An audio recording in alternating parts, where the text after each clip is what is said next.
Парамедика има за цел да стабилизира пациента и да го транспортира до лечебно заведение. Може да се извършват животоспасяващи манипулации, кардиопулмонална ресусцитация, може да се извършват имобилизации, дали с спинална дъска, дали с шини. Мястото на парамедика е или в спешното отделение, или в спешна помощ. Това са двете места, на които парамедика може да разгърне своя потенциал. Това ще облекчи сравнително екипите. Ценният лекарски ресурс ще бъде използван по предназначение, а няма да бъде разхождан за по-маловажни случаи. Не съм усетила по-различно отношение от самия пациент към мен като парамедик, когато отивам на адрес, поради проста причина, че пациент в спешно състояние е благодарен на този, който му е помогнал, независимо от неговата професия. Ние сме обучени за бърза и адекватна реакция при всички спешни състояния.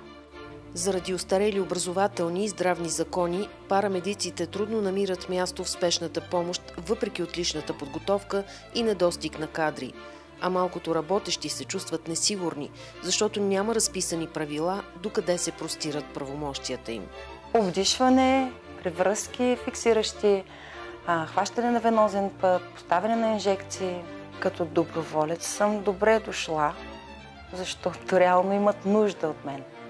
Но работа в системата ми беше доста трудно да намеря, поради липсата на характеристика, която обхваща нашия обем на знание и въобще нашите права.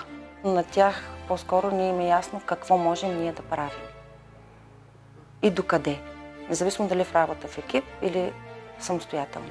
Документа, който получих след завършване на образованието, ми дава възможност да започна работа в повечето страни от Европейския съюз.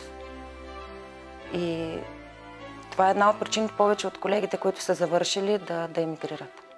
Не се налага такава борба. Там просто кандидатстваш при отпуснати бройки, приемат те. Процесът за промяна не е толкова сложен. Изисква се създаването на една наредба за регламентиране дейностите, които парамедика може да извършва самостоятелно или в екип с лекар. Също така допълнение в медицински стандарт, спешна медицина, в Закона за лечебните заведения, Закона за здравното осигуряване и Закона за здравето, където просто да бъдат допълнени като част от екипите.